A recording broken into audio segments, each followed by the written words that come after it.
Hi everybody, welcome back to the channel. This week I want to ask the question, is it possible to visit a very familiar location and still get something unique? I'm back at the Bluebell Woods that I was at 2 videos ago, and as you can probably see behind me, we still have a lot of bluebells. And now this is a wood that I know very well, so I thought it would be an ideal place to put to the test. Just going to see what we can find.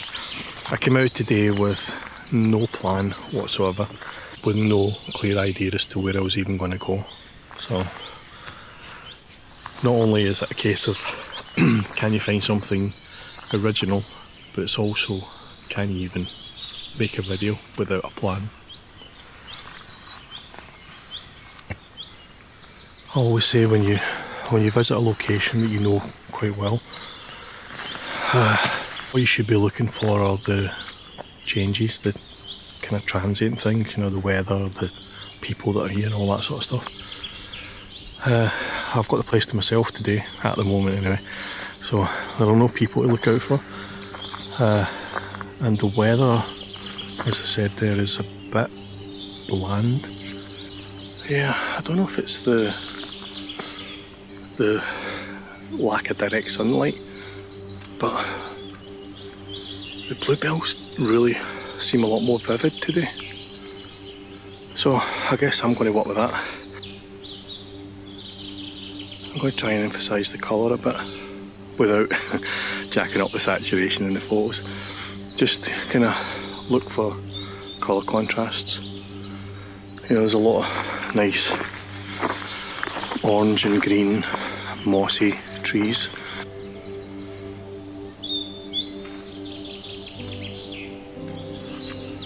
This is a nice scene, isn't it? I'm having to position myself so that the sun, as you can see, is just behind that tree. But that's lovely, isn't it? That's beautiful. I'm going to grab this shot just now.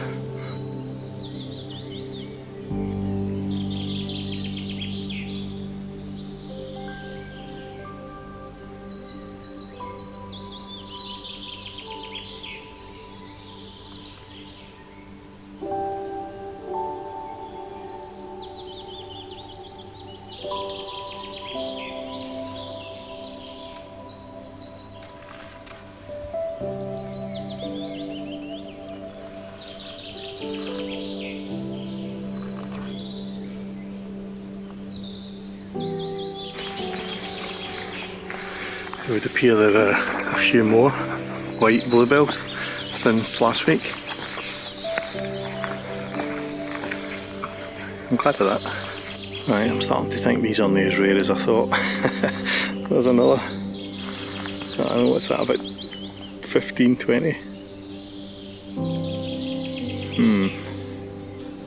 For some reason this tree here has caught my attention. I don't know if it's the fact, you know, the way the trunk is kind of bending over like that, or it's the green leaves contrasting with the bluebells in the background, but I kind of like that. I've also noticed there's a kind of fallen tree over here, which I might go over and see if I can shoot there as well, but this one's caught my attention, so I'm kind of walking around it just now, trying to find a good angle, and hopefully we'll find a decent shot of that. This is quite a nice angle. I've got just a little hint of light pouring through in the background there. I'm going to take this shot. It would be better if the light would hit the leaves on this tree. Sorry if I seem a little bit distracted, it's because the midges are out in force and I'm being eaten alive here. Anyway, I'll give it a couple of minutes before the midges drive me away, just in the off chance that the sunlight might creep through and light up the leaves on this tree.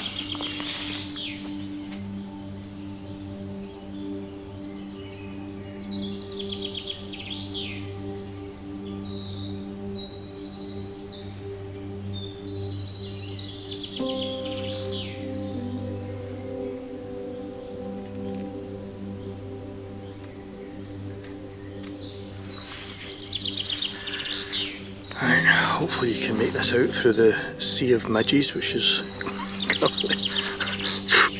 attacking me. We have just a little tiny hint of light. Oh, it's gone again. But we had a little tiny hint of light there on the scene. There's a possibility we might get a bit more.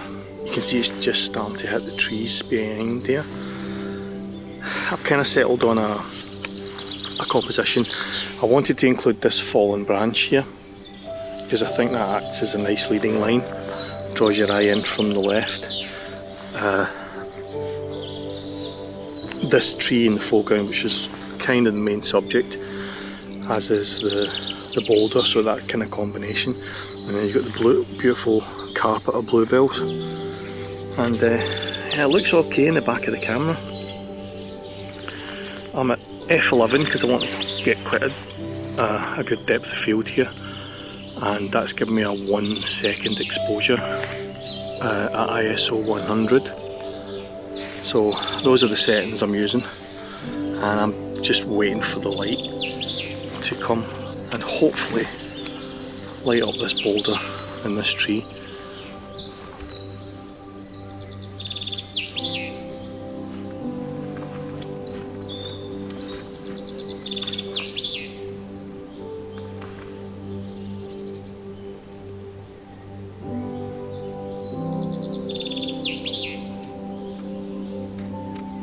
I'm not really one for having favourite compositions. I always like to just shoot whatever catches my attention at the time.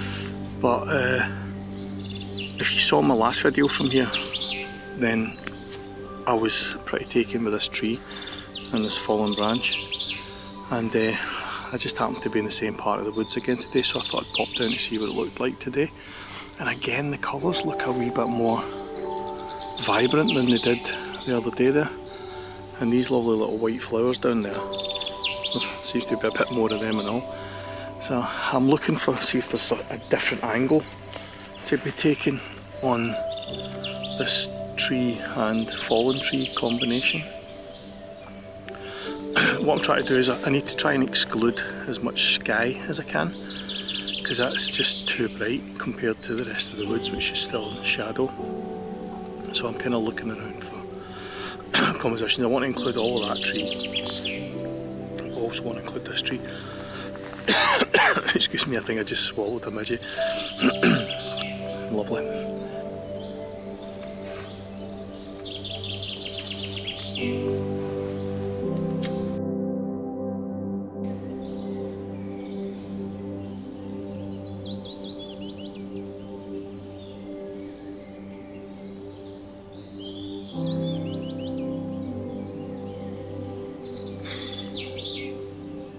Alive here now. Just been driven away from another location just by a swarm of midges. Horrible wee things. Right, I really now am going to head over the other side of the hill, see if there's any shots to be had over that one.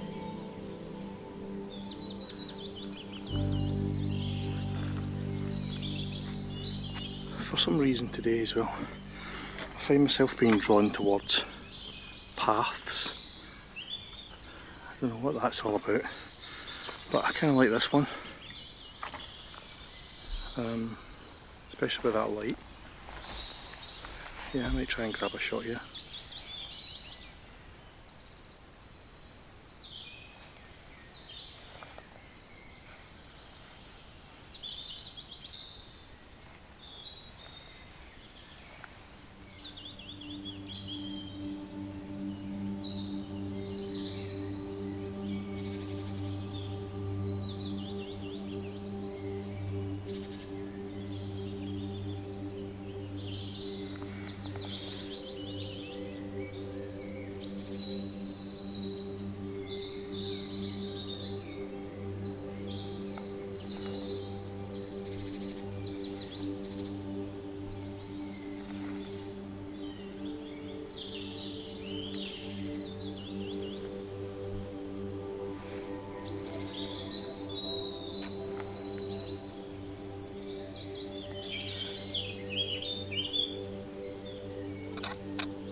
Right, I really like this shot because what you've got is contrasts, but it's not just light and shadow contrast, you've got colour contrast as well.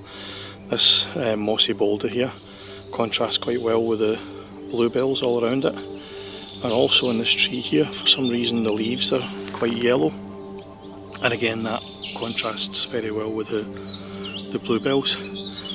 Added to all that, you also have a light and shade contrast as well going on, so I kind of like that. I've already taken the shot. I'm going to actually zoom out a little bit and take another shot, just as the light goes. In the first shot, what I'd done was I'd quite a tight crop, so it was really just the boulder down in the bottom left corner, this tree, the bluebells, and then that yellow coloured tree in the background. But what I've done now is I've pulled out a little bit more, and hopefully that should give us a wider viewpoint, and it's now just a matter of waiting for the light to come back. I think the sun has just popped behind a cloud, so it shouldn't be too long before it's back out. But yeah, that looks quite nice on the back of the camera.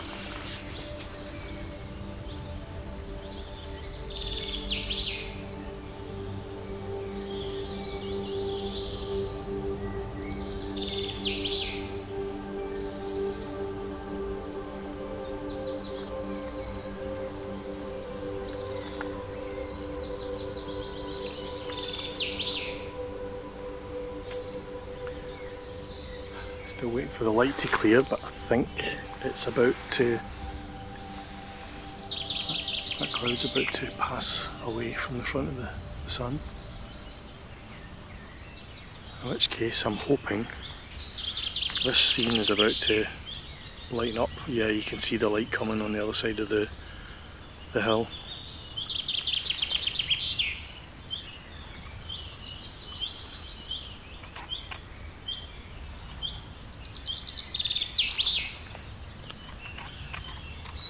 Now, a bit of luck, it'll hit that yellow coloured tree first,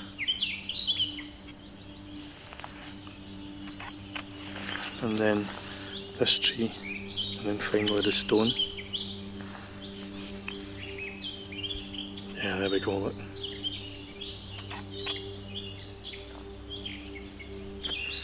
Here we go.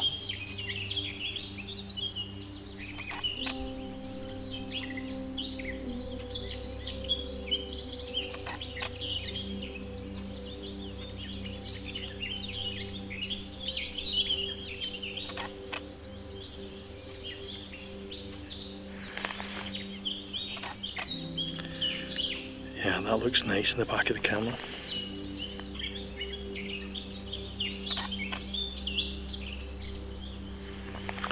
It's probably going to be a 16:9 crop. It's just so we can exclude most of the sky, which is obviously a lot brighter than everything else. But yeah, that looks okay in the back of the camera.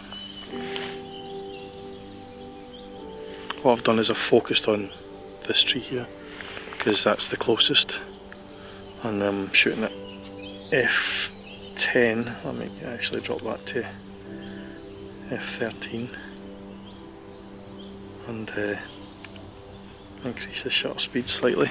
I'm at 1/10 of a second at ISO 100, and yeah, that's looking okay, that.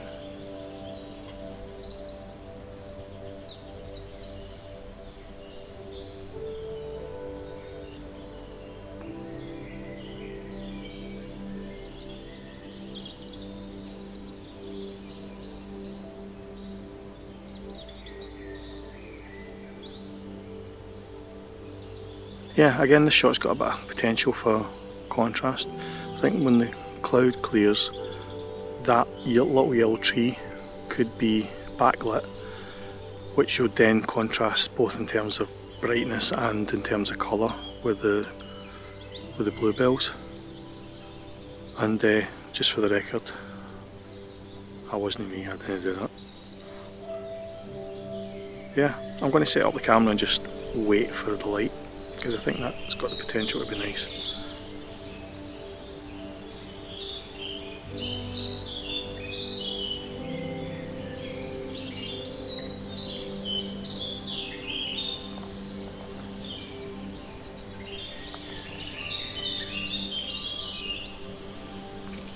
Oh yeah, look at that. It's amazing what just a little bit of light will do. And then it's gone. Wow. Just for a split second there, we had some absolutely fantastic light on this yellow tree and this little green one here as well. And we even had some shafts of light along the bluebells. It's one of those occasions though where I'd set up the shot, I'd worked out an exposure, and then as soon as the light hit the scene, I had to keep changing the shutter speed to try and keep up with the amount of light, because it was so variable. But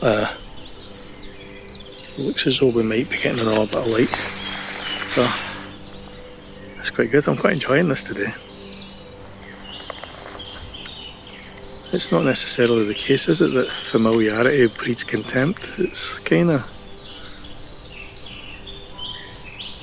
good sometimes to just come back to the same location time and time again, because you always find something new.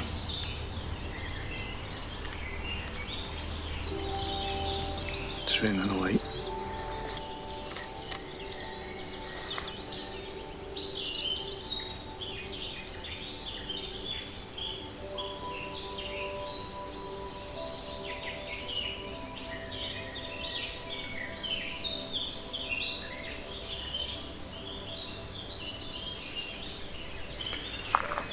So that's us for another video.